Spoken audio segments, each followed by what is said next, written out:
Hey everybody, today's Saturday, November 14th, and here's a vulnerable share. Um, I was just doing a meditation for the first time in like a couple days, like about 9 days since the election. I think I've been off my routine and feeling pretty neurotic and unbalanced. And so finally, with some support, the accountability support from my coach, I committed to meditating every day.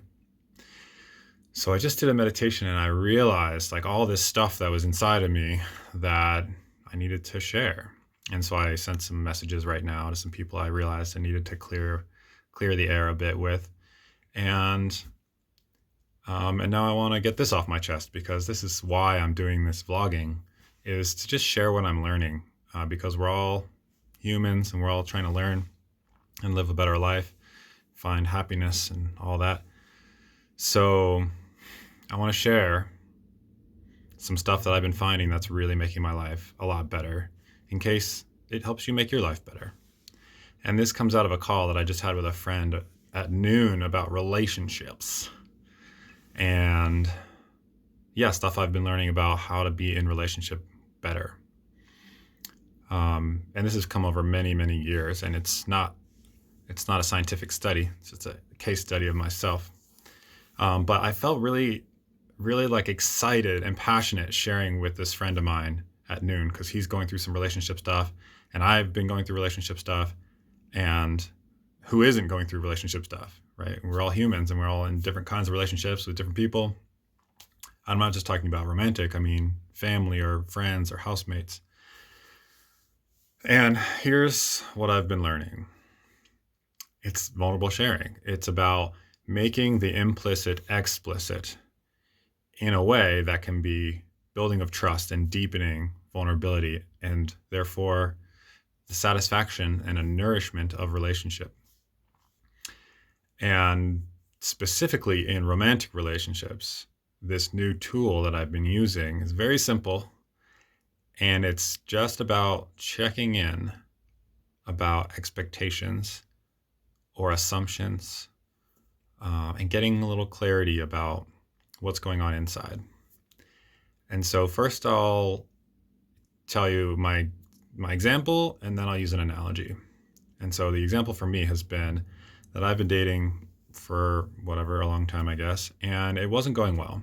So let's say for the last 5 years when I was dating in Boulder, I would start dating someone and we would go out on a couple dates and then it would kind of fall apart because it turned out we were not really clear on what we were looking for in a relationship up front. Like, it turned out that we had different expectations about what we wanted in relationship.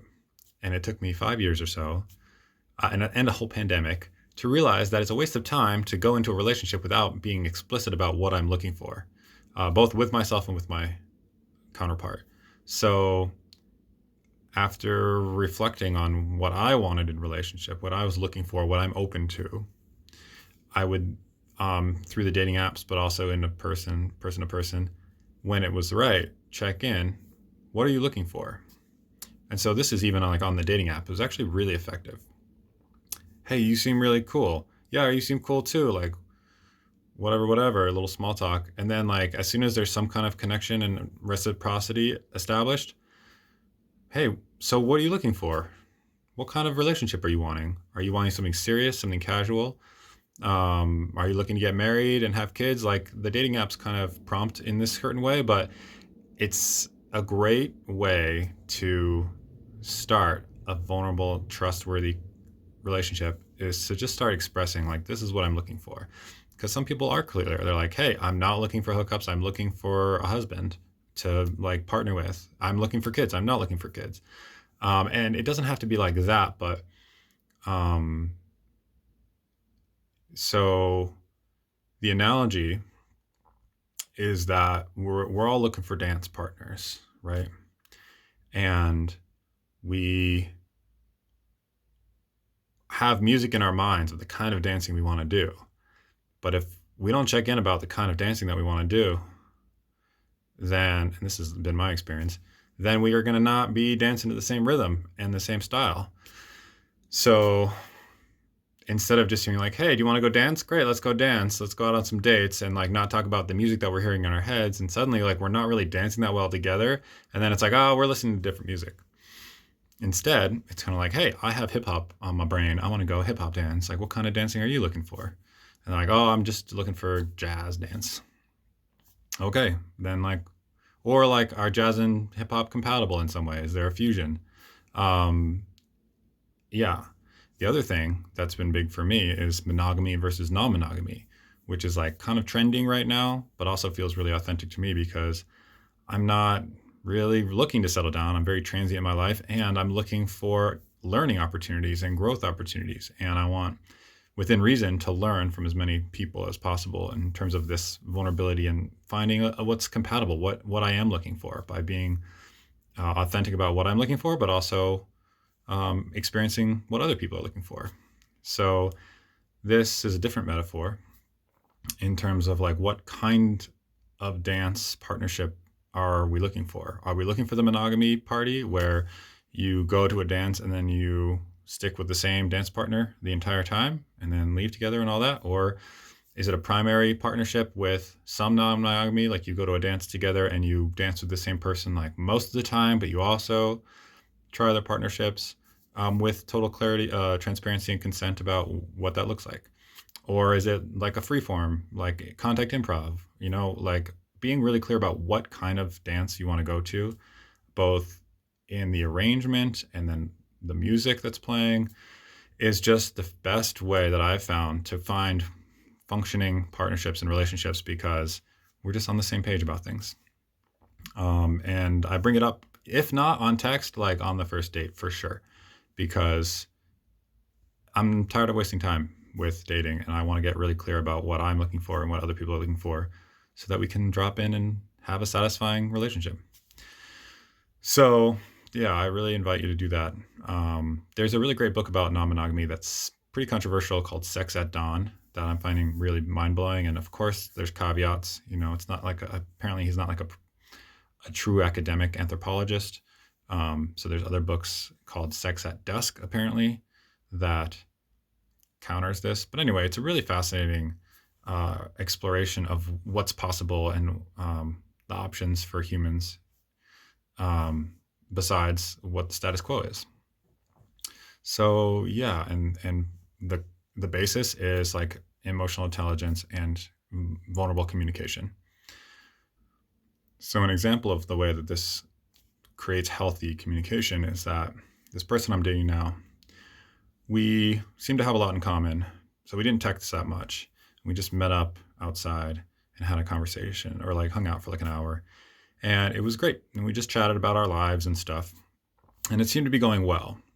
But it wasn't like anything too vulnerable. It was just kind of normal, get to know you conversation. And then at the end, I said, hey, I just wanted to check in, which is as a nice little signifier of like, I'd like to take it a step deeper, which is I'd just like to check in about what we're looking for. Because personally, I am looking for partnership, but not in a monogamous way because that hasn't worked out for me in the past. And I'm wanting to learn and slowly drop into something maybe more monogamous eventually. And then she said, well, okay, what I'm hearing is that you're not looking for commitment. I said, oh, interesting, because I am looking for commitment. I am looking for accountability and partnership, just not strict monogamous partnership and commitment. And I'm looking for open communication about what this looks like, and navigating boundaries in real time as opposed to fitting into a prescribed societal standard.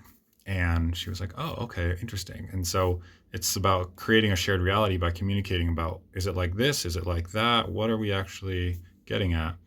That's really healthy. And then continually checking in about feelings and then what's around those feelings and if anything needs to be done differently and things like that. So I'm just like really excited about this frontier that I've been working on for a while and that I really hope everyone can embrace because it's just nourishing and it creates better relationships. So that's what's alive for me, is just being real, and trying to be really honest with myself. Yeah, and honest with you all. So here we are, 2020. Um, Thank you for listening. I really feel like I'm finding more about why I'm doing this and finding the courage to share in hopes that people find this serving in their own life. Because in my meditation today, I had this feeling just of like, yeah, this needing to be real and to be authentic. And I was reminded of my first vlog and this experience of this fear of dying without getting this thing off my chest.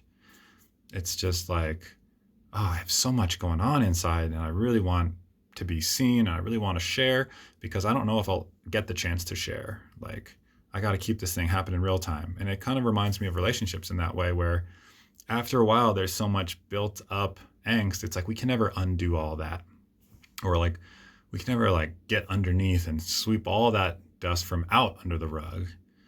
And so it just becomes overwhelming and stagnant. And I don't want to feel that way. I want to keep things flowing, both in my personal relationships and whatever in meditation and in this vlog, and just keep producing and keep sharing and transmitting, as my coach says. So yeah, I want to be a conduit for wisdom, love, wealth, all the things, and let it flow. So thanks for being part of the flow, and I hope you are a conduit and you let things flow for whatever's inside of you.